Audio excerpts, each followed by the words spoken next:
Yung kanina po na ginawa na hearing dyan sa Senate, may epekto po ba ito sa kaso na sa isinampang kaso kay Pastor Apollo Kibuloy? May implikasyon po ba ito sa actual case? O pwede ba gamitin ang mga nangyari kanina as an evidence sa actual na kaso? Ako? Ako muna, okay. Mahirap, dalawa kami, so hindi ko alam kung sino sasagot. Yung mga yung nga kanina, sinabi ko na rin kanina, hindi namin alam, merong possibility na yung mga testigo na nagsalita kanina, baka gamitin na testigo dun sa mga kaso sa husgado. Kasi meron pa kaming issues doon. Ayoko na i-discuss yung merits.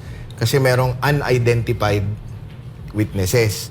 Baka sila yon. So, hindi namin alam. So, mahirap ding pag-usapan namin kung kapani-paniwala ba o hindi yung mga sinasabi nila. Gaya ng sinabi ni Atty. Torion kanina, ang advantage lang natin is kung gamitin man sila, narinig na namin kung ano yung gusto nilang sasabihin nila. So makakapag-prepare kami ng mabuti para sa cross-examination nila, or meron ding mga testigong pwedeng ipresenta na para ma-counter yung ano nila. Pero mahirap na pag-usapan yung merits nung kanilang mga sinabi kanina dahil nga posibleng gamitin silang testigo dun sa kaso sa husgado, no? Yun yung mga kasi nga 'di ba unidentified, tapos meron pa kaming mga pending issues regarding yung unidentified witnesses. Ayaw naman namin pag-usapan yung merits nun kasi nga tatamaan tayo ng sub judice rule.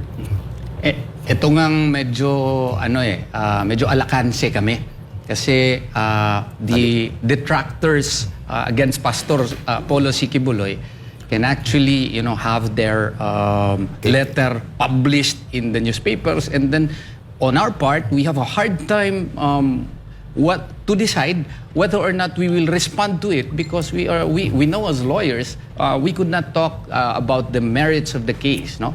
Now, with respect to your question po, sir, sa nakikita ko po kanina ay sa tingin ko, pabor na pabor sa amin yun. Kasi wala talagang relevance yung mga testimony nila doon sa kaso po na ay hinaharap po ni Pastor Apollo C. Kibuloy, no?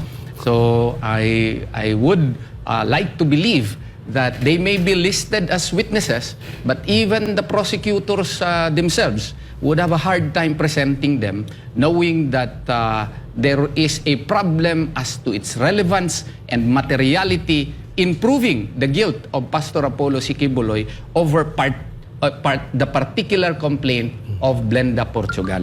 So yun po ang magiging problema po ng prosecutor po dyan sa topiko po na yan.